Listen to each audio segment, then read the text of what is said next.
টানা এক সপ্তাহ ধরে ইরানে যুক্তরাষ্ট্রের হামলা, নিহত ৩৮, আহত ৪০০-র বেশি। উপসাগরীয় অঞ্চলে মার্কিন ঘাঁটিতে পাল্টা আঘাত। সংঘাত বন্ধে জাতিসংঘের প্রতি আহ্বান তেহরানের। প্রিয়জনকে দাফন করে বাড়ি ফেরার পথে ইসরায়েলি হামলার শিকার গাজার শোকার্ত মানুষ, নিহত অন্তত ১২। মানবিক সহায়তা আরও বাড়ানোর ঘোষণা জাতিসংঘের। শতাধিক রুশ ড্রোন ও ক্ষেপণাস্ত্রের আঘাতে কাঁপল ইউক্রেন, নিহত অন্তত ১০। জবাবে কৃষ্ণ সাগরে রাশিয়ার আরও ১২টি জাহাজে জেলেনস্কি বাহিনীর হামলা। অনশনের ২১তম দিনে দিল্লির যন্তর মন্তর থেকে সোনম ওয়াংচুককে হাসপাতালে নিয়ে গেল পুলিশ। জোরপূর্বক তুলে নেওয়ার অভিযোগ সিজেপির। নিরাপত্তা বাহিনীর সঙ্গে উত্তেজনা। এবং বিশ্বকাপের মেগা ফাইনালের আগে কৌশলী আর্জেন্টিনা ও স্পেন, প্রতিপক্ষকে সমীহ করছেন দুই কোচ। তৃতীয় স্থানের জন্য রাতে লড়বে ফ্রান্স ইংল্যান্ড।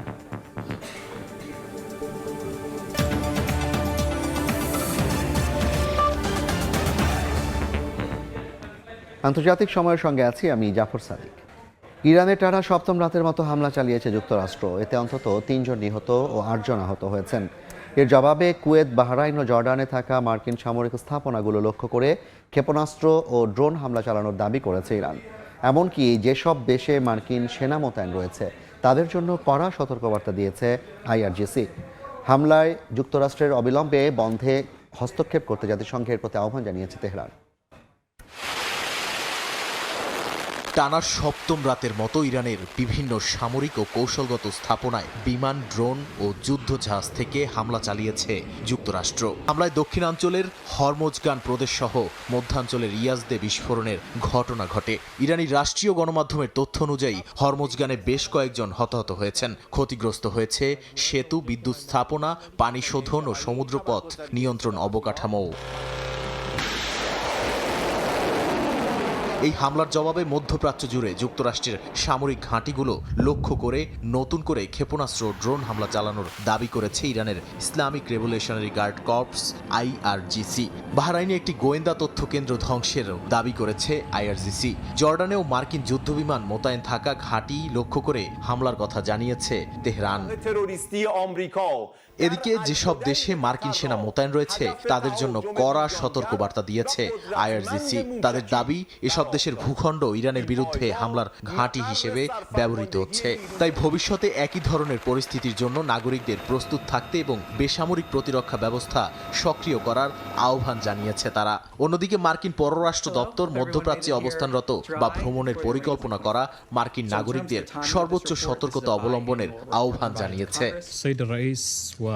এরই মধ্যে যুক্তরাষ্ট্রের হামলা অবিলম্বে বন্ধে হস্তক্ষেপ করতে জাতিসংঘের প্রতি আহ্বান জানিয়েছে ইরান। জাতিসংঘ মহাসচিব আন্তোনিও গুতেরেস ও নিরাপত্তা পরিষদের সভাপতির কাছে পাঠানো এক চিঠিতে জাতিসংঘে ইরানের স্থায়ী প্রতিনিধি আমির সাইদ ইরাভানি অভিযোগ করেন, যুক্তরাষ্ট্র ইচ্ছাকৃতভাবে জাতিসংঘ সনদ এবং আন্তর্জাতিক আইন লঙ্ঘন করছে। নাদিম মারজান, সময় সংবাদ। গাজায় যুদ্ধবিরতির মধ্যেও থামছে না রক্তপাত। শুক্রবার প্রিয়জনকে দাফন করে বাড়ি ফেরার পথে শোকার্ত মানুষকে লক্ষ্য করে হামলা চালায় ইসরায়েল। এতে অন্তত ১২ ফিলিস্তিনি নিহত হয়েছেন, আহত হয়েছেন বহু মানুষ। এদিকে গাজার ৬০% বেশি এলাকা নিজেদের নিয়ন্ত্রণে থাকার দাবি করেছে ইসরায়েলি বাহিনী। যুদ্ধবিরতি ভঙ্গুর বাস্তবতায় প্রতিদিনই বাড়ছে ফিলিস্তিনিদের প্রাণহানি। শুক্রবার মধ্য গাজার নুসাইরাতে জানাজা দাফন শেষে কবরস্থান থেকে ফেরার পথে শোকার্ত মানুষের ওপর ড্রোন হামলা চালায় ইসরায়েল। হতাহত হন অনেকে। এর আগে একই এলাকায় দাফন শেষে ফেরার সময় ফিলিস্তিনিদের লক্ষ্য করে হামলা চালানো হয়। দক্ষিণ গাজার খান ইউনিসে, উত্তর গাজা ও গাজা সিটিতে আলাদা হামলায় নারী সহ আরও কয়েকজন ফিলিস্তিনি নিহত হন। এসব হামলার বিষয়ে ইসরায়েলি সেনাবাহিনীর দাবি, হামাস যোদ্ধাদের লক্ষ্য করেই এই অভিযান চালানো হয়। এই ঘটনাকে যুদ্ধবিরতির প্রকাশ্য ও পরিকল্পিত লঙ্ঘন অভিহিত করে হামাস বলছে, নেতানিয়াহু বাহিনীর আগ্রাসনে নতুন করে সংঘাতের ঝুঁকি বাড়ছে। গাজায় নিজেদের সামরিক নিয়ন্ত্রণ আরও বিস্তৃত করার দাবি করেছে ইসরায়েল। দেশটির গণমাধ্যম জানিয়েছে, বর্তমানে উপত্যকার ৬০% বেশি এলাকা ইসরায়েলি বাহিনীর নিয়ন্ত্রণে রয়েছে। ইসরায়েলি প্রতিরক্ষা বাহিনী আইডিএফ বলছে, গাজার সীমান্ত জুড়ে তথাকথিত নিরাপত্তা অঞ্চল গড়ে তোলা হয়েছে, যেখানে 2টি ডিভিশন মোতায়েন আছে। হামলার কারণে ক্রমাগত বাস্তুচ্যুত ও নিরাপত্তাহীনতার মধ্যে গাজায় মানবিক সংকট আরও গভীর হচ্ছে বলে সতর্ক করেছে জাতিসংঘ। সংস্থাটির মুখপাত্র স্টেফেন দুজারিক জানিয়েছেন, নানা বাধা সত্ত্বেও খাদ্য, কৃষি ও শিক্ষা সহায়তা অব্যাহত আছে। চলতি মাসের প্রথম 12 দিনে 2.5 লাখের বেশি মানুষকে খাদ্য সহায়তা দেওয়া হয়েছে। পাশাপাশি গ্রীষ্মকালীন শিক্ষা কর্মসূচিতে অংশ নেওয়া প্রায় 2,20,000 শিশুর জন্য 5,000-এর বেশি শিক্ষা উপকরণ বিতরণ করা হচ্ছে। তবে নিরাপদ পরিবেশ নিশ্চিত না হলে প্রয়োজনীয় মানুষের কাছে সহায়তা পৌঁছে দেয়া আরও কঠিন হয়ে পড়বে বলে সতর্ক করে বিশ্ব খাদ্য কর্মসূচি। শিউলি রোসা, সময় সংবাদ। শতাধিক ড্রোন ও ক্ষেপণাস্ত্রের আঘাতে কেঁপে উঠল ইউক্রেন। এতে অন্তত 10 জন নিহত হয়েছেন। জবাবে কৃষ্ণ সাগরে রাশিয়ার আরও 12টি জাহাজে হামলা করেছে জেলেনস্কি বাহিনী। এর মধ্যেই রাশিয়ায় সরকার বিরোধী ব্লগারকে বিচারপূর্ব আটকে রাখার নির্দেশ দিয়েছেন মস্কোর আদালত। রাতভর রাশিয়ার ক্ষেপণাস্ত্র ও ড্রোন হামলায় আবারও কেঁপে উঠল ইউক্রেন। দক্ষিণাঞ্চল বন্দরনগরী ওডেসায় ক্ষেপণাস্ত্র হামলায় হতাহত হয়েছেন বেশ কয়েকজন।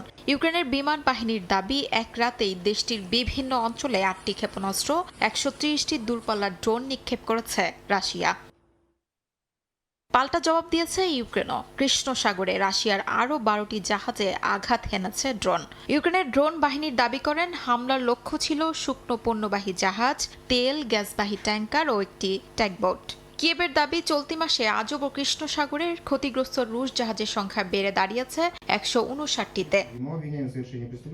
এদিকে সশস্ত্র বাহিনী সম্পর্কে ভুয়া তথ্য ছড়ানোর অভিযোগে একসময় ক্রেমলিনপন্থী হিসেবে পরিচিত ব্লগার ইলিয়া রেমাসলোকে 2 মাসের জন্য বিচারপূর্ব আটক রাখার নির্দেশ দিয়েছেন রুশ আদালত। চলতি মার্চে প্রেসিডেন্ট পুতিনকে সমর্থন না করার কারণ ব্যাখ্যা করে ঘোষণাপত্র প্রকাশের পরপরই নতুন করে আলোচনা আসে রেমাসলো।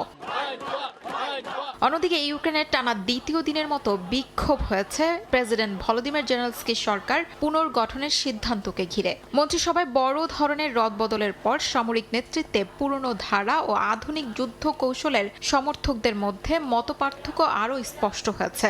ইউক্রেনের প্রতিরক্ষা মন্ত্রণালয়ের পাবলিক অ্যান্টি কারাপশন কাউন্সিলের প্রধান ইউরি হুদিমেঙ্করের দাবি, এটি শুধু ব্যক্তিগত পরিবর্তনের বিষয় নয়, বরং সামরিক কৌশলের দুটি ভিন্ন দর্শনের সংঘাত। তার মতে, বর্তমান পরিস্থিতিতে সবচেয়ে বড় ঝুঁকি হলো সমাজে বিভাজন সৃষ্টি হওয়া, যা শেষ পর্যন্ত যুদ্ধের ফলাফলে নেতিবাচক প্রভাবও ফেলতে পারে। শিউলি রোসা, সময় সংবাদ। আন্তর্জাতিক সময় আরও থাকছেন। কানাডার ভয়াবহ দাবানলের আঁচ ওয়াশিংটন ও অটোয়া সম্পর্কে। বিষাক্ত ধোঁয়া যুক্তরাষ্ট্রে ছড়িয়ে পড়ায় শুল্ক আরোপের হুমকি ট্রাম্পের। নরওয়েতে শতাধিক বাড়িঘর পুড়ে ছাই। এবার ফিফা বিশ্বকাপের খবর।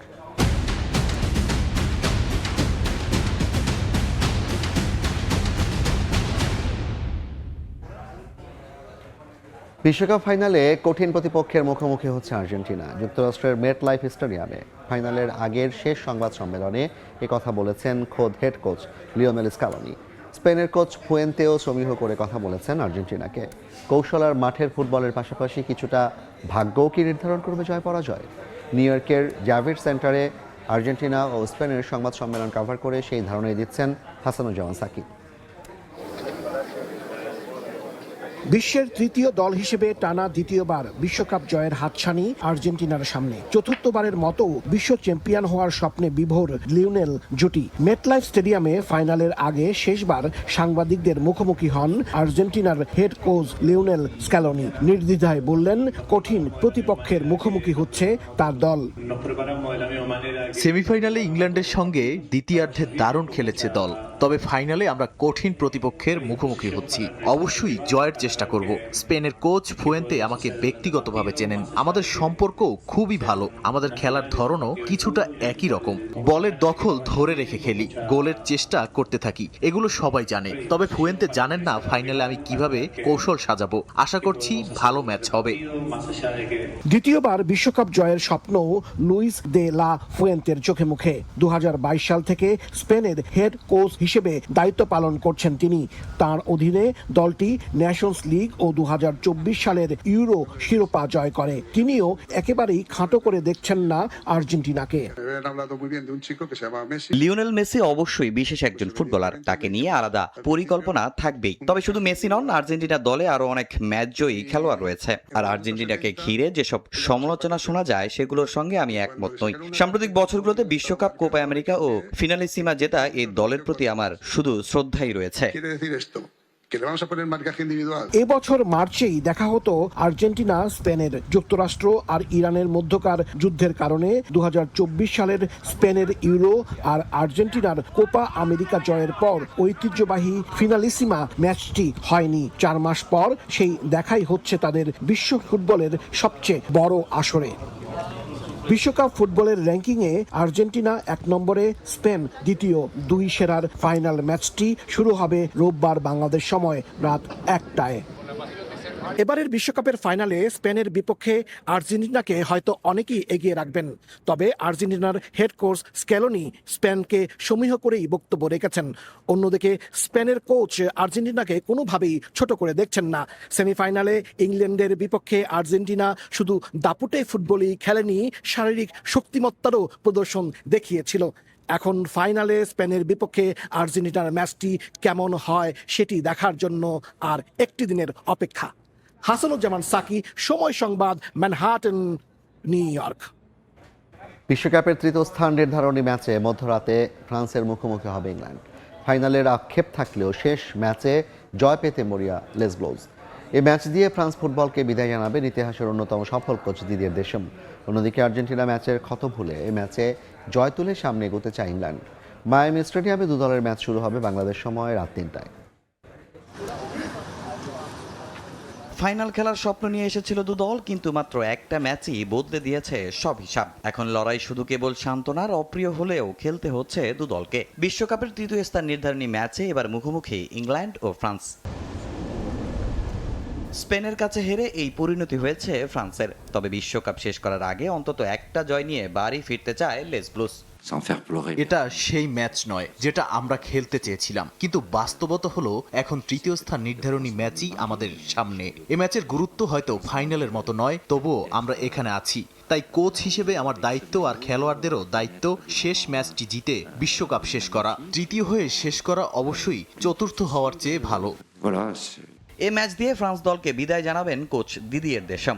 2012 সালে দায়িত্ব নেয়ার পর 2018 বিশ্বকাপ, 2021 নেশনস লিগ জিতিয়েছেন তিনি। 2022 বিশ্বকাপে তুলেছিলেন ফাইনালে। দীর্ঘ 15 বছরের সফল অধ্যায় শেষ হবে মায়ামিতেই। আর দেশমকে জয় উপহার দিতে মুখিয়ে তার শিষ্যরাও। এ ম্যাচে ব্যক্তিগত অর্জনের লড়াইটাও জমে উঠেছে। গোল্ডেন বুটের দৌড়ে লিওনেল মেসির সমান 8 গোল করেছেন কিলিয়ান এমবাপ্পে। তবে 4টি অ্যাসিস্ট থাকায় আপাতত এগিয়ে আছেন আর্জেন্টাইন সুপারস্টার। ইংল্যান্ডের বিপক্ষে গোল করে অন্তত সাময়িকভাবে এগিয়ে যাওয়ার সুযোগ থাকছে এমবাপ্পের সামনে। আর্জেন্টিনার কাছে হারাটা আমাদের জন্য খুবই কষ্টের। এই যন্ত্রণা আমাদেরই বহন করতে হবে। সমালোচক নয়, সবচেয়ে বেশি কষ্ট পেয়েছি আমি এবং আমার খেলোয়াড়রা। এটা একটা ক্ষত হয়ে থাকবে, কিন্তু ফুটবলে এগিয়ে যেতে হলে এই কষ্টকেই শক্তিতে পরিণত করতে হবে। আমরা ঘুরে দাঁড়াতে চাই, আর সেই পথ চলা শুরু হবে এই ম্যাচ থেকেই। সময় সংবাদ। বর্তমান সরকারের 5 মাস পূর্তি উপলক্ষে রাজধানীর তেজগাঁওয়ে প্রধানমন্ত্রীর কার্যালয়ে সংবাদ সম্মেলনে বক্তব্য রাখছেন প্রধানমন্ত্রীর উপদেষ্টা ডক্টর মাহদি আমিন। সরাসরি যাচ্ছি সেখানে।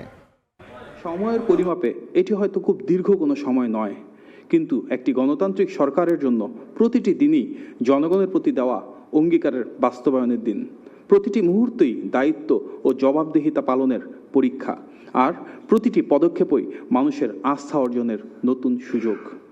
এই অল্প সময়ের মধ্যেই সরকার রাষ্ট্র পরিচালনায় স্বচ্ছতা, সুশাসন, জনকল্যাণ এবং মানুষের প্রত্যাশা পূরণকে সর্বোচ্চ অগ্রাধিকার দিয়ে নিরলসভাবে কাজ করে যাচ্ছে।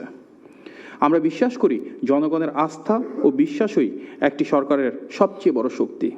তাই সরকারের প্রতিটি উদ্যোগ, প্রতিটি অর্জন, প্রতিটি সংস্কার এবং প্রতিটি চ্যালেঞ্জ সম্পর্কে জনগণকে অবহিত করাকে আমরা নৈতিক দায়িত্ব হিসেবে দেখি। আমরা চাই জনগণ হোক সরকারের কাজের প্রকৃত মূল্যায়নকারী। তাদের আস্থা, সমর্থন ও গঠনমূলক মতামতেই আগামী দিনের পথ চলায় সরকারের সবচেয়ে বড় প্রেরণা। দীর্ঘ ফ্যাসিবাদী শাসনের অবসান ঘটিয়ে বিগত দিনের ভেঙে পড়া রাষ্ট্র কাঠামোকে পুনরুদ্ধার করার ম্যান্ডেট পেয়েছেন গণমানুষের নেতা বিএনপি চেয়ারম্যান জনাব তারেক রহমান। দায়িত্ব হাতে নিয়ে অত্যন্ত স্বল্প সময়ের মাঝেই তিনি মানুষের আস্থার চূড়ায় অবস্থান করছেন। গত 5 মাসে জনগণের আস্থা, ভালোবাসা ও সমর্থন, ইশতেহারের আলোকে সব শ্রেণী পেশার মানুষের স্বার্থ রক্ষা, স্বল্প সময়ের চ্যালেঞ্জ মোকাবেলায় অনবদ্য সফলতা, জনগণের স্বাধীনতা ও দেশের সার্বভৌমত্বের সর্বোচ্চ অগ্রাধিকার এবং গণমানুষের প্রধানমন্ত্রীর রাষ্ট্রনায়কোচিত নেতৃত্ব, এই বহুমাত্রিক অর্জনের 5টি দিক দেশের রাজনৈতিক ইতিহাসে এক নতুন দিগন্তের উন্মোচন করেছে। একই সঙ্গে একটি মানবিক, বৈষম্যহীন, নিরাপদ, মেধাভিত্তিক, সমৃদ্ধ ও স্বনির্ভর বাংলাদেশ বিনির্মাণের পথকে সুগম করেছে। জনগণের প্রত্যক্ষ ভোটে নির্বাচিত হয়ে দায়িত্ব গ্রহণের পর সরকার মূলত গণতান্ত্রিক প্রতিষ্ঠানসমূহের পুনর্গঠন এবং অর্থনৈতিক স্থিতিশীলতা বজায় রাখাকে সর্বোচ্চ অগ্রাধিকার দিয়েছে। দ্রব্যমূল্য নিয়ন্ত্রণ, আর্থিক খাতের শৃঙ্খলা পুনরুদ্ধার, পাচারকৃত অর্থ ফেরত আনা এবং বিভিন্ন প্রকল্পের ব্যয় সাশ্রয়ী ও দুর্নীতিমুক্ত পর্যালোচনা নিশ্চিত করে সরকারের সুশাসনের দৃঢ় বার্তা। একই সাথে সাম্প্রতিক বন্যা দুর্গতদের পুনর্বাসন, বিপর্যস্ত ও লুণ্ঠিত স্বাস্থ্য ও শিক্ষা খাতের বিভিন্ন ধরনের বিনির্মাণ চলমান রয়েছে। 5 মাসের সংক্ষিপ্ত সময়ে অর্জিত সাফল্যকে ভিত্তি করে একটি অন্তর্ভুক্তিমূলক, বৈষম্যহীন এবং সমৃদ্ধশালী বাংলাদেশ বিনির্মাণের জনগণের প্রতি সরকার সম্পূর্ণ প্রতিশ্রুতিবদ্ধ। বিগত 5 মাসে আমরা দেখেছি প্রতিটি মন্ত্রণালয়ে দৃশ্যমান সাফল্য এসেছে। এই সফলতাগুলোকে আমরা মোটা দাগে 5টি বৃহৎ অর্জনে বিভক্ত করতে পারি। এখন আমরা সরকারের 5 মাসে বহুমাত্রিক অর্জনের সেই 5টি দিক আপনাদের সামনে উপস্থাপন করছি। 1. জনগণের আস্থা, ভালোবাসা ও সমর্থন। দীর্ঘদিন পর অবাধ, সুষ্ঠু ও গ্রহণযোগ্য নির্বাচনের মাধ্যমে গঠিত জনগণের এই প্রতিনিধিত্বমূলক সরকার দেশ পরিচালনায় সর্বস্তরের মানুষের আস্থাকে ধারণ করে এগিয়ে চলেছে। এই ব্যবস্থায় রাষ্ট্রীয় জবাবদিহিতা, প্রশাসনিক স্বচ্ছতা, বাক স্বাধীনতা, মানবাধিকার রক্ষা এবং আইনের অনুশাসন প্রতিষ্ঠার প্রতিটি প্রতিশ্রুতি অত্যন্ত দৃঢ়তার সাথে মাননীয় প্রধানমন্ত্রীর নেতৃত্বে রক্ষা করা হয়েছে। বিগত 2014 সালের ভোটারবিহীন একতরফা নির্বাচন, 2018 সালের আগের রাতের নির্বাচন এবং 2024 সালের একপাক্ষিক ডামি নির্বাচনের কারণে রাষ্ট্র ক্ষমতায় জনগণের প্রতিনিধিত্ব দীর্ঘকাল অনুপস্থিত ছিল। অবশেষে 2026 সালের 12 ফেব্রুয়ারি আপামর জনসাধারণ অংশগ্রহণে অনুষ্ঠিত একটি অবাধ, স্বতঃস্ফূর্ত ও নিরপেক্ষ নির্বাচনের মাধ্যমে গণতান্ত্রিক সরকার মাননীয় প্রধানমন্ত্রীর নেতৃত্বে রাষ্ট্রীয় দায়িত্ব গ্রহণ করে।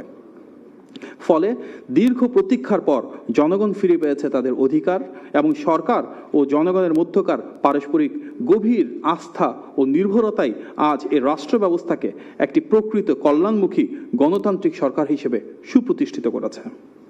আমরা কয়েকটি উদাহরণ হিসেবে যদি দেখি, শিশু রামিসা ধর্ষণ ও হত্যা মামলার রায় 19 দিনে এবং মেহেরপুরের শিশু ধর্ষণ মামলার রায় 29 কার্য দিবসের মধ্যে সম্পন্ন করে দ্রুততম সময়ে বিচার নিশ্চিতের নতুন নজির স্থাপিত হয়েছে।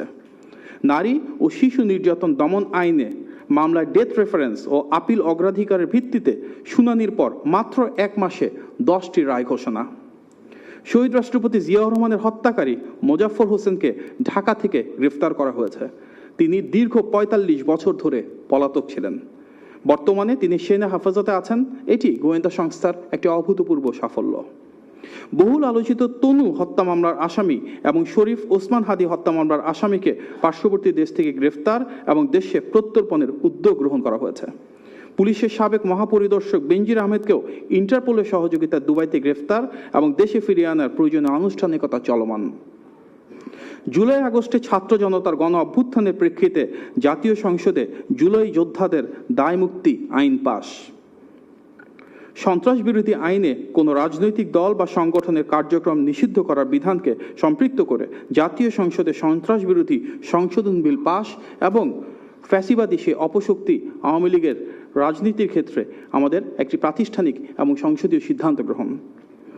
আদালতে দণ্ডপ্রাপ্ত আওয়ামী লীগ নেত্রী শেখ হাসিনাকে ফিরিয়ে আনার লক্ষ্যে ভারত সরকার কাছে প্রত্যর্পণের যে বিষয় সেটি প্রক্রিয়াধীন। সাধারণ মানুষের আর্থিক স্বস্তি নিশ্চিত করতে বিদ্যুৎ ব্যবহারের প্রিপেইড মিটারে ধার্যকৃত অতিরিক্ত মাসিক চার্জ তাৎক্ষণিকভাবে প্রত্যাহার, গ্রামীণ স্বাস্থ্যসেবা জোরদার এবং সেই লক্ষ্যে উপজেলা হাসপাতালগুলোকে 101 শয্যায় উন্নীতকরণ, প্রতিটি ইউনিয়ন ও শহরের প্রতিটি ওয়ার্ডে থাকবে স্বাস্থ্য ইউনিট যেখানে পাওয়া যাবে প্রাথমিক চিকিৎসা সেবা, উপজেলা হাসপাতালগুলোতে আইসিইউ সুবিধা সহ জরুরি বিভাগ, ইনডোর ও আউটডোর সেবা এবং আধুনিক প্যাথোলজি সুবিধা সার্বক্ষণিক চালু, প্রতিটি ইউনিয়নে প্রাথমিক হেলথ কেয়ার ইউনিট গঠন এবং ঘরে ঘরে স্বাস্থ্য পরীক্ষা বা হেলথ স্ক্রিনিং কার্যক্রম চালু। সংসদীয় কার্যক্রমের প্রথম 25 কার্যদিবসের মধ্যে অভূতপূর্ব দ্রুততার সাথে জনস্বার্থ ও রাষ্ট্রীয় সংস্কার সংশ্লিষ্ট 94টি বিল পাস, অর্থাৎ অন্তর্বর্তী সরকারের গৃহীত অধ্যাদেশগুলোকে আইনে রূপান্তর। যৌথ বাহিনীর উদ্যোগে ইতিমধ্যে চট্টগ্রামের সীতাকুণ্ডের জঙ্গল সলিরামপুর, যেটা দীর্ঘদিন ধরে সরকারের নীতির বাইরে গিয়ে সেখানে আমরা দেখেছি কিভাবে সন্ত্রাসের নানান কর্মকাণ্ড পরিচালিত হতো, সেখানে অভিযান চালিয়ে কোনো প্রাণহানি ছাড়াই এলাকাটিকে সন্ত্রাসমুক্ত করা, যার প্রভাব আমরা সারা বাংলাদেশে আইন শৃঙ্খলা পরিস্থিতির উন্নতির মাধ্যমে দেখতে পাচ্ছি। পরিবেশ সুরক্ষায় দেশ জুড়ে আগামী 5 বছরে 25 কোটি বৃক্ষরোপণের বিশাল সামাজিক কর্মসূচি। ঢাকাকে দূষণমুক্ত করতে প্রাথমিকভাবে 250টি সর্বাধুনিক পরিবেশ বান্ধব বৈদ্যুতিক বাস চালুর ঘোষণা। ঢাকা শহরের ট্রাফিক ব্যবস্থাপনা আধুনিক ও গতিশীল করতে বেশিরভাগ গুরুত্বপূর্ণ এলাকাকে এআই বা আর্টিফিশিয়াল ইন্টেলিজেন্স প্রযুক্তির ব্যবহার শুরু। চট্টগ্রাম বন্দরে স্বয়ংক্রিয় কার্গো রিলিজ ব্যবস্থা চালু এবং ঢাকার যানজট নিরসনে 4টি আন্তজেলা বাস টার্মিনাল মহানগরের বাইরে স্থানান্তর নির্দেশ। সুপরিকল্পিত অর্থনৈতিক ব্যবস্থাপনার ফলে মূল্যস্ফীতি হ্রাস পেয়ে এখন 8.71% এবং বৈদেশিক মুদ্রার রিজার্ভ বর্তমানে $36.58 বিলিয়ন রূপান্তর। বৈদেশিক রেমিটেন্সের পরিমাণ বাড়ছে, যা বাংলাদেশের ইতিহাসে সর্বোচ্চ। প্রবাসীদের গভীর আস্থার প্রতিফলন হিসেবে গত মার্চ মাসে রেকর্ড পরিমাণ $3.75 বিলিয়ন রেমিটেন্স এসেছে। আপনারা জানেন, বিদেশে শ্রমশক্তি রপ্তানি শুরু হয় শহীদ প্রেসিডেন্ট জিয়াউর রহমানের সময়। সেটিকে ধারণ করে প্রবাসী কার্ডকে প্রাধান্য দিচ্ছে সরকার। রাষ্ট্রীয় অপব্যয় রোধে মন্ত্রিসভার সদস্যরা তাদের জন্য বরাদ্দকৃত শুল্কমুক্ত গাড়ি ক্রয় এবং সরকারি প্লট সুবিধা দেওয়ার প্রথা প্রত্যাখ্যান করেছেন। একটি বড় অর্জন আমরা যদি দ্বিতীয়ভাবে দেখি, ইশতেহারের আলোকে সব শ্রেণী পেশার মানুষের স্বার্থ রক্ষা করা। মাননীয় প্রধানমন্ত্রী তার নির্বাচনী ইশতেহারে সব শ্রেণী পেশার মানুষের ভাগ্য পরিবর্তনের যে যুগান্তকারী অঙ্গীকার করেছিলেন, জনগণের ম্যান্ডেট নিয়ে দায়িত্ব গ্রহণের পর ভোটের কালি শুকানোর আগেই তার বাস্তবায়ন শুরু হয়েছে। তিনি মানুষের দেওয়া এই ম্যান্ডেটকে ক্ষমতা হিসেবে নয়, দেখতে চান দেশ পরিচালনার দায়িত্ব হিসেবে। তিনি দীর্ঘকাল ধরে দেশের মানুষের ভাগ্য পরিবর্তনের জন্য ভেবেছেন, তার সেই চিন্তা ও রূপকল্প বারবার প্রদর্শিত হয়েছে সরকারের কর্মযজ্ঞে। তাই নির্বাচনের ইশতেহার বাস্তবায়নের প্রতি সর্বোচ্চ গুরুত্ব প্রদানের মাধ্যমে জনবান্ধব সরকার প্রমাণ করেছে যে এটি প্রকৃত অর্থেই সাধারণ মানুষের কল্যাণকামী ও অধিকার আদায়ের সরকার। নারীর ক্ষমতায়নের জন্য ফ্যামিলি কার্ড, কৃষকের জন্য কৃষক কার্ড, ক্রীড়াবিদদের জন্য ক্রীড়া কার্ড বিতরণ শুরু হয়েছে। প্রবাসীদের জন্য প্রবাসী কার্ড চালু হচ্ছে। প্রাথমিকভাবে ভিন্ন ভিন্ন কার্ড প্রদান করা হলেও সামনের দিনগুলোতে সমন্বিতভাবে একটি ইউনিভার্সাল কার্ড প্রদানের উদ্যোগ থাকবে। সরকার গঠনের 1 সপ্তাহের মধ্যেই 12 লাখ ক্ষুদ্র কৃষকের 10,000 টাকা পর্যন্ত কৃষি ঋণ সুদসহ মওকুফ করার সিদ্ধান্ত বাস্তবায়ন করা হয়েছে। নারী ও তরুণদের অগ্রাধিকার দিয়ে সহজ শর্তে তাদের জন্য ঋণ ব্যবস্থার উদ্যোগ নেওয়া হয়েছে। আইটি খাতকে চাঙ্গা করতে এবং ফ্রিল্যান্সারদের সামাজিক স্বীকৃতি দিতে 2 লাখ পেশাদার ফ্রিল্যান্সারকে রাষ্ট্রীয় আইডি কার্ড প্রদানের প্রলোভন রয়েছে। নিম্ন আয়ে ও সাধারণ মানুষের খাদ্য নিরাপত্তায় 55 লাখ পরিবারকে মাত্র 15 টাকা কেজি দরে চাল সরবরাহ নিশ্চিত করা হচ্ছে। সামাজিক মর্যাদা ও আর্থিক নিরাপত্তা নিশ্চিতের লক্ষ্যে ইমাম, মুয়াজ্জিন এবং বিভিন্ন ধর্মের উপাসকদের জন্য মাসিক বিশেষ ভাতার ব্যবস্থা চালু রয়েছে। সুবিধা বঞ্চিত শিক্ষার্থীদের কথা চিন্তা করে বিনামূল্যে স্কুল ড্রেস এবং পরিবেশ বান্ধব পাটের তৈরি স্কুল ব্যাগ প্রাথমিক পর্যায়ে ক্লাস 1 থেকে পর্যায়ক্রমে 5 পর্যন্ত দেওয়ার সিদ্ধান্ত ঘোষিত হয়েছে। শিশুদের মানসিক বিকাশ, সুস্থ বিনোদন ও খেলাধুলার সুযোগ তৈরি করতে নতুন করে স্পোর্টস প্রতিযোগিতা শুরু হয়েছে। দেশের লাখো পথ শিশুর স্থায়ী পুনর্বাসন, শিক্ষা, চিকিৎসা ও সুনাগরিক হিসেবে গড়ে তোলার লক্ষ্যে 420 কোটি টাকার একটি মানবিক প্রকল্প গ্রহণ করা হয়েছে। প্রথমবারের মতো জাতীয় তফসির প্রতিযোগিতার আয়োজন করেছে সরকার। এর অংশ নিতে আগ্রহী যোগ্য প্রার্থীদের কাছ থেকে ইতিমধ্যে আহ্বান করা হয়েছে অ্যাপ্লিকেশন। প্রধানমন্ত্রীর উপদেষ্টা ডক্টর মাহদি আমিনের বক্তব্যের বাকি অংশ দেখতে সরাসরি ভিজিট করুন সময় টিভির ফেসবুক পেজে। ভারতের দিল্লিতে টানা 20 দিন ধরে অনশনে থাকা পরিবেশ কর্মী ও উদ্ভাবক সোনম ওয়াংচুককে হাসপাতালে নেওয়া হয়েছে। শারীরিক অবস্থার অবনতির কথা জানিয়ে শনিবার পুলিশ তাকে যন্তর মন্তর থেকে হাসপাতালে স্থানান্তর করে। এ সময় প্রতিরোধ বাহিনী, নিরাপত্তা বাহিনী ও ককরোচ জনতা পার্টির মধ্যে ব্যাপক উত্তেজনা দেখা দেয়। সিজেপির অভিযোগ, পুলিশ জোর করে ওয়াংচুককে তুলে নিয়ে যায় এবং আন্দোলনকারীদের সঙ্গে দুর্ব্যবহার করে। ভারতের শিক্ষামন্ত্রীর পদত্যাগের দাবিতে টানা 20 দিনের বেশি সময় ধরে অনশনে পরিবেশ কর্মী সোনম ওয়াংচুক। শারীরিক অবস্থার অবনতির জেরে শনিবার দিল্লির যন্তর মন্তর থেকে তাকে হাসপাতালে নিয়ে যায় পুলিশ। এ সময় সেখানে ককরোচ জনতা পার্টির সদস্য ও নিরাপত্তা বাহিনীর মধ্যে উত্তেজনা সৃষ্টি হয়। পুলিশের দাবি, আদালতের নির্দেশ কার্যকর করতে গেলে কয়েকজন বিক্ষোভকারী বাধা দেওয়ার চেষ্টা করেন। তবে বিক্ষোভকারীদের অভিযোগ, ভোরে পুলিশ জোর করে ওয়াংচুককে তুলে নিয়ে যায় এবং আন্দোলনকারীদের সঙ্গে দুর্ব্যবহার করা হয়। সকালে একটু বাইরে বেরিয়ে সতেজ হওয়ার জন্য গিয়েছিলাম। সেই সময় পুলিশের গুন্ডারা এখানে এসে পৌঁছায়। তারা সোনম স্যারকে অশ্রাব্য ভাষায় গালিগালাজ করতে করতে জোর করে টেনে নিয়ে যায়। 60 বছর বয়সী একজন মানুষ, যিনি টানা 20 দিন ধরে অনশন করছিলেন এবং এক বিন্দু খাবারও মুখে তোলেননি, তাকে দিল্লি পুলিশ জোরপূর্বক টেনে নিয়ে গেছে। তাকে কোথায় নিয়ে যাওয়া হয়েছে সে সম্পর্কে আমাদের কোনো ধারণা নেই। দিল্লি পুলিশ বলছে, হাইকোর্টের নির্দেশ, চিকিৎসকদের পরামর্শ এবং ওয়াংচুকের শারীরিক অবস্থা বিবেচনায় এমন পদক্ষেপ নেওয়া হয়েছে। হাসপাতাল সূত্র জানিয়েছে তিনি সচেতন আছেন এবং তার শরীরের গুরুত্বপূর্ণ অঙ্গ প্রত্যঙ্গ স্থিতিশীল রয়েছে। এর আগে শুক্রবার ওয়াংচুকের স্বাস্থ্য পরীক্ষা করে চিকিৎসকরা জানান, গত কয়েকদিনে তার ওজন 9 কেজির বেশি কমেছে এবং শারীরিক অবস্থার অবনতি হয়েছে। তারা সতর্ক করেন, অনশন অব্যাহত থাকলে তার বিভিন্ন অঙ্গ প্রত্যঙ্গ বিকল হওয়ার ঝুঁকি তৈরি হতে পারে। অনশনের আগে সোনম ওয়াংচুক অভিযোগ করেন, মেডিকেলের প্রশ্নপত্র ফাঁসের ঘটনার নৈতিক দায়িত্ব নিয়ে শিক্ষামন্ত্রীর পদত্যাগ করা উচিত এবং দেশের শিক্ষা ব্যবস্থায় জবাবদিহি নিশ্চিত করতে হবে। আন্দোলনের আয়োজক ককরোচ জনতা পার্টিরও একই দাবি। ওয়াংচুকের প্রতি সংহতি জানাতে গত কয়েকদিনে যন্তর মন্তরে যান কংগ্রেস নেতা পবন খেরা, সমাজ পার্টির নেতারা সহ আরও অনেকেই। আন্তর্জাতিক সময় আরও থাকছে। যুক্তরাজ্যে লেবার পার্টির নেতা নির্বাচিত হলেন অ্যান্ডি বার্নহ্যাম। সোমবার প্রধানমন্ত্রী হিসেবে দায়িত্ব নেবেন। সামনে পাহাড় সম চ্যালেঞ্জ, বলছেন বিশ্লেষকরা। কানাডার ভয়াবহ দাবানলের আঁচ লেগেছে ওয়াশিংটন ওয়াটার সম্পর্কে। আগুনের বিষাক্ত ধোঁয়া যুক্তরাষ্ট্রের বিভিন্ন অঙ্গরাজ্যে ছড়িয়ে পড়ায় দেশটির বিরুদ্ধে নতুন শুল্ক আরোপের হুমকি দিয়েছেন প্রেসিডেন্ট ডোনাল্ড ট্রাম্প। তার অভিযোগ, বনাঞ্চল যথাযথভাবে রক্ষণাবেক্ষণ না করায় পরিস্থিতি জটিল আকার ধারণ করেছে। যদিও কানাডার প্রধানমন্ত্রী ট্রাম্পের এমন দাবি প্রত্যাখ্যান করেছেন।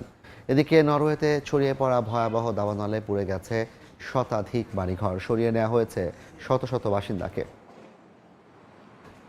ব্রিটেনের সূচনা হচ্ছে নতুন নেতৃত্বের। ক্ষমতাসীন লেবার পার্টির নতুন নেতা হিসেবে আনুষ্ঠানিকভাবে নির্বাচিত হয়েছেন অ্যান্ডি বার্নহ্যাম। আগামী সোমবার কেয়ার স্টারমার পদত্যাগপত্র জমা দেওয়ার পর প্রধানমন্ত্রী হিসেবে দায়িত্ব নেবেন বার্নহ্যাম।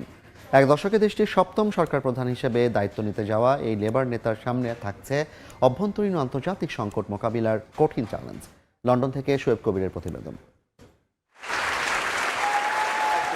লেবার পার্টির বিশেষ সম্মেলনে শুক্রবার আনুষ্ঠানিকভাবে দলের নেতা নির্বাচিত হন অ্যান্ডি বার্নহ্যাম। এর মধ্য দিয়ে যুক্তরাজ্যের পরবর্তী প্রধানমন্ত্রী হওয়ার পথও প্রায় নিশ্চিত তার। পরিকল্পনা অনুযায়ী সোমবার বর্তমান প্রধানমন্ত্রী কিয়ার স্টারমার রাজা তৃতীয় চার্লসের কাছে পদত্যাগপত্র জমা দেবেন। এরপর সরকার গঠনের আমন্ত্রণ জানানো হবে বার্নহ্যামকে। আমন্ত্রণ গ্রহণের পর নতুন মন্ত্রিসভা নিয়ে 10 নম্বর ডাউনিং স্ট্রিটে দায়িত্ব নেবেন তিনি। নেতা নির্বাচিত হওয়ার পর প্রথম ভাষণেই বার্নহ্যাম বলেন, আই হ্যাভ এ প্ল্যান। আরও বলেন, অর্থনীতি পুনরুদ্ধার, জনসভার মান উন্নয়ন এবং জনগণের আস্থা ফিরিয়ে আনাই হবে তার সরকারের প্রধান অগ্রাধিকার।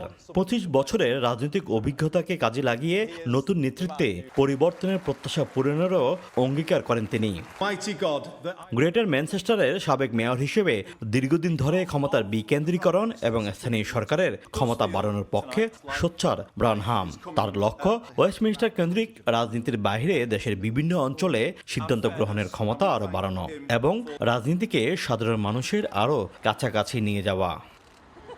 ব্রিটেনের রাজনীতিতে নতুন অধ্যায়। সোমবার 10 নং ডাউনিং স্ট্রিটে প্রধানমন্ত্রীর আসনে বসতে যাচ্ছেন অ্যান্ডি বার্নহাম।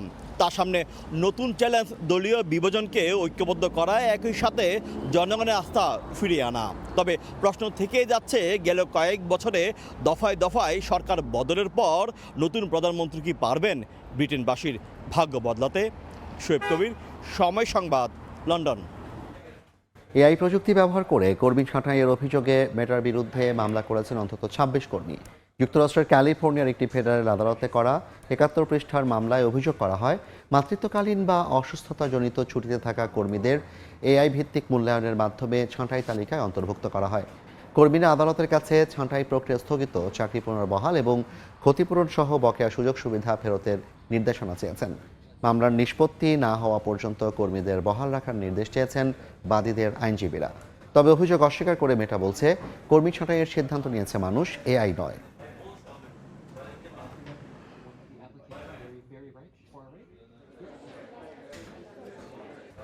পশ্চিমবঙ্গে এবার তৃণমূল কংগ্রেসের নেতা অভিষেক বন্দ্যোপাধ্যায়ের কার্যালয়ে বুলডোজার অভিযান চালানো হয়েছে।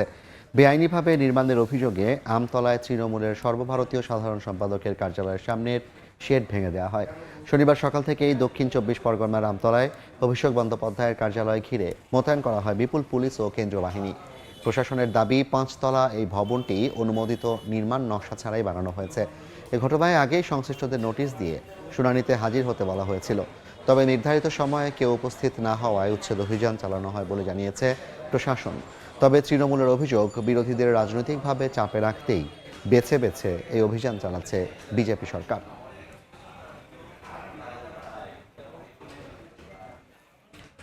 আন্তর্জাতিক সময়ের শীর্ষ সংবাদগুলো জানিয়ে দিচ্ছে আরেকবার। টানা 1 সপ্তাহ ধরে ইরানে যুক্তরাষ্ট্রের হামলা, নিহত 3, আহত 8। উপসাগরীয় অঞ্চলে মার্কিন ঘাঁটিতে পাল্টা আঘাত। অবিলম্বে সংঘাত বন্ধে জাতিসংঘের প্রতি আহ্বান তেহরানের। প্রিয়জনকে দাফন করে বাড়ি ফেরার পথে ইসরায়েলি হামলার শিকার গাজার শোকার্ত মানুষ, নিহত অন্তত 12। মানবিক সহায়তা আরও বাড়ানোর ঘোষণা জাতিসংঘের। এবং বিশ্বকাপের মেগা ফাইনালের আগে কৌশলী আর্জেন্টিনা ও স্পেন, প্রতিপক্ষকে সমীহ করছেন 2 কোচ। তৃতীয় স্থানের জন্য রাতে লড়বে ফ্রান্স, ইংল্যান্ড।